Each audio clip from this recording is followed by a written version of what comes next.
Are you guys ready? Okay, it's April 20th, 1995. This is the Smithsonian interview for Steve Jobs.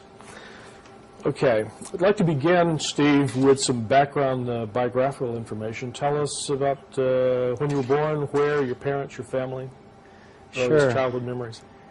I was born in San Francisco, California, USA, planet Earth, on February 24th, 1955.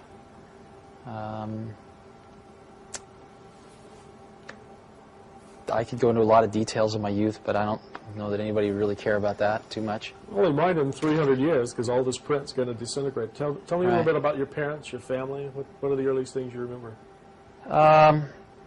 55, Eisenhower was still president. Yeah, I don't remember him, but I do remember growing up in the, sort of the very late 50s, early 60s. It was a very interesting time in the United States of America. America was sort of at its pinnacle of post-World War II prosperity, I think, and everything had been fairly straight and narrow, from haircuts to culture in every way, and it was just starting to kind of broaden into the 60s where things were going to start expanding out in new directions. But it hadn't quite gone that way, and everything was still very successful, very young. America was seen very, very young and naive in many ways to me, from my memories of that time. Yeah, so you would have been about 5 or 6 years old when John Kennedy was right. I remember president. John Kennedy being assassinated. I remember the exact moment I heard that he had been shot. Where were you when I was walking across the grass of my schoolyard going home at about 3 in the afternoon, and somebody yelled out that the president had been shot and killed. And I must have been about 7 or 8 years old then, I guess. And I knew exactly what it meant.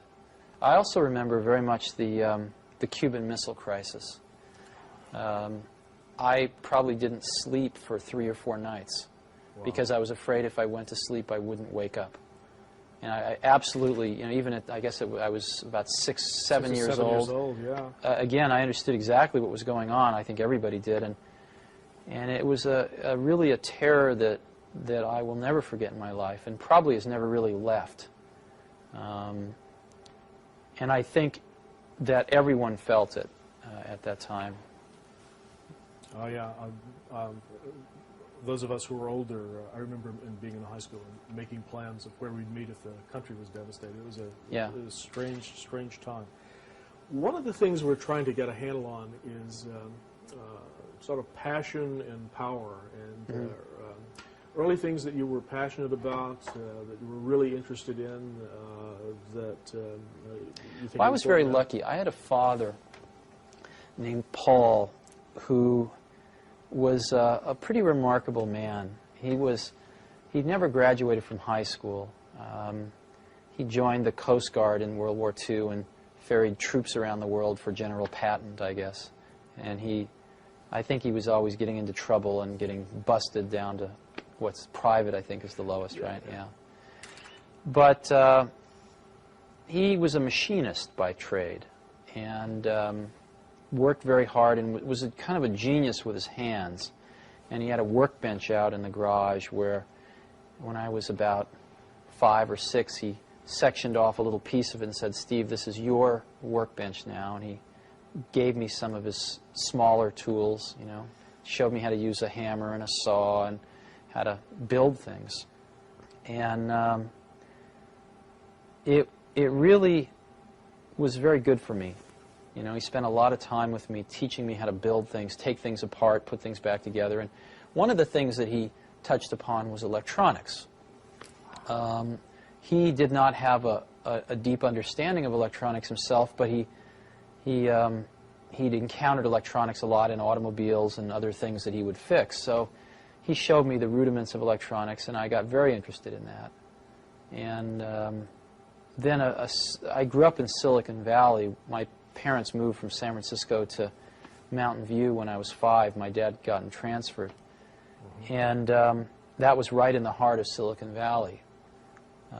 So there were engineers kind of all around, and Silicon Valley at that time was still orchards for the most part. I mean, it was apricot orchards and prune orchards, and it was really paradise. I remember there not being, I remember almost every day the air being crystal clear, where you could see from one end of the valley to the other. And this was when you were 6, 7, Yeah. 8 years old at Right, this time. exactly. And it was really the most wonderful place in the world to grow up. And there was a man that moved in down the street, maybe about 6 or 7 houses down the block, who was new in the neighborhood with his wife. And it turned out he was an engineer at Hewlett-Packard, and he was a ham radio operator and really into electronics. And what he did to get to know the kids on the block was a rather strange thing. He put out a carbon microphone and a battery and a speaker on his driveway, where you could talk into the microphone and your voice would get amplified on the speaker.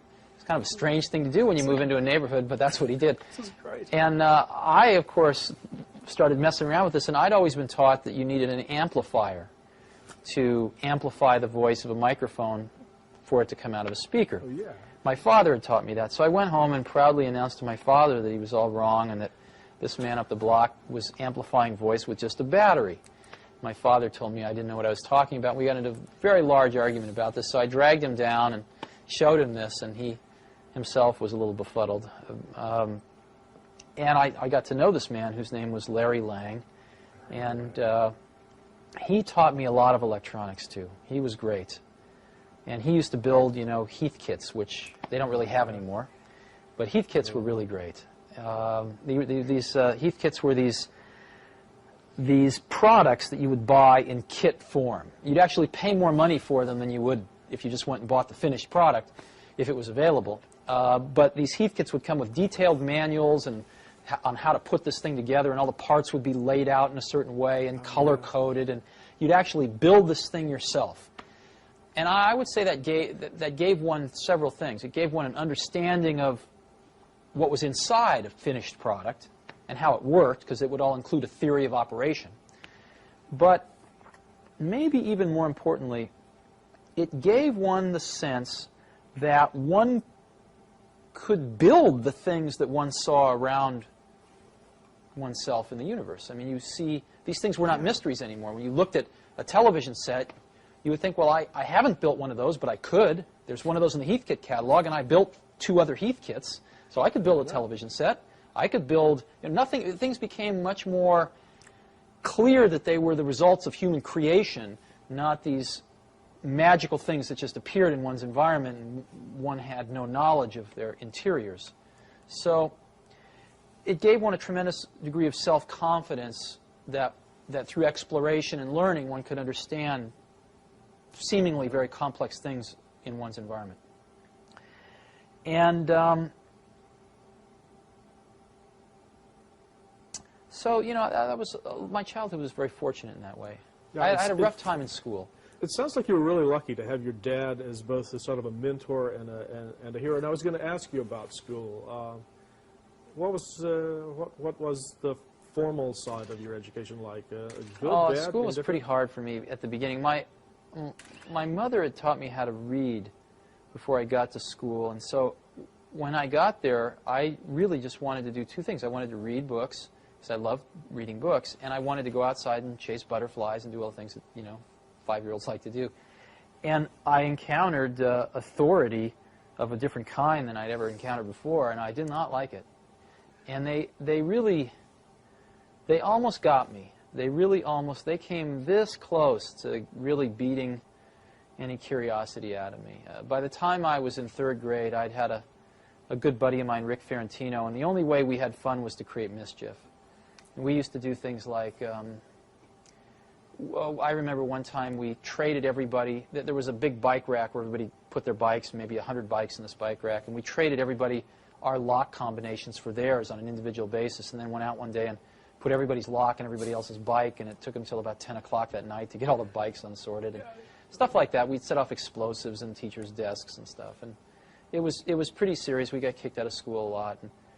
In 4th grade, I encountered one of the other saints in my life, which was they discovered they were going to put me and this guy, Rick Ferrantino, into the same 4th grade class, and the principal said at the last minute, no, bad idea, separate them. So this teacher, Mrs. Hill, said, I'll take one of them, and she taught the advanced 4th grade class, and thank God I was the random one that got put in her class.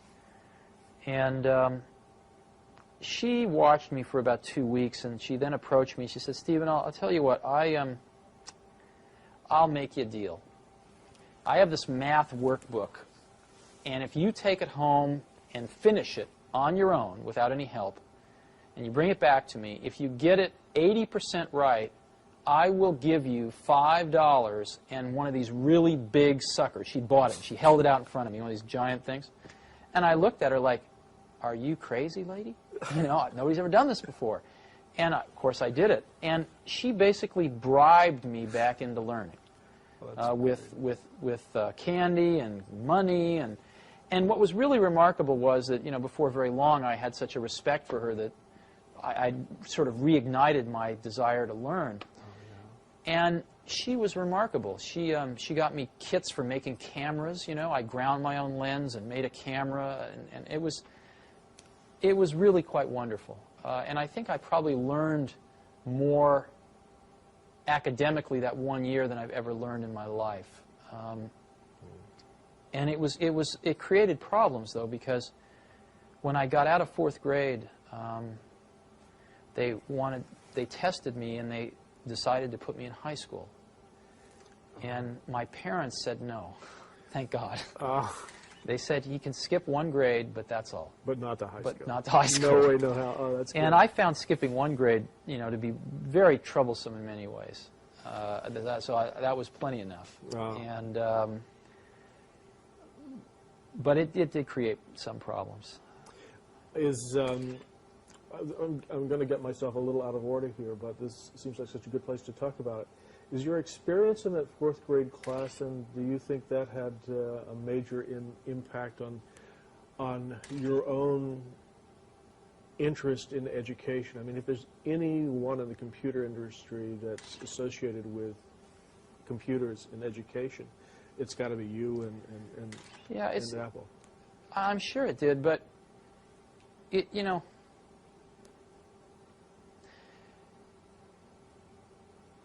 I'm a very big believer in equal opportunity as opposed to equal outcome. I don't believe in equal outcome because, unfortunately, life's not like that, and it'd be a pretty boring place if it was. But I really believe in equal opportunity, and equal opportunity to me, more than anything, means a great education.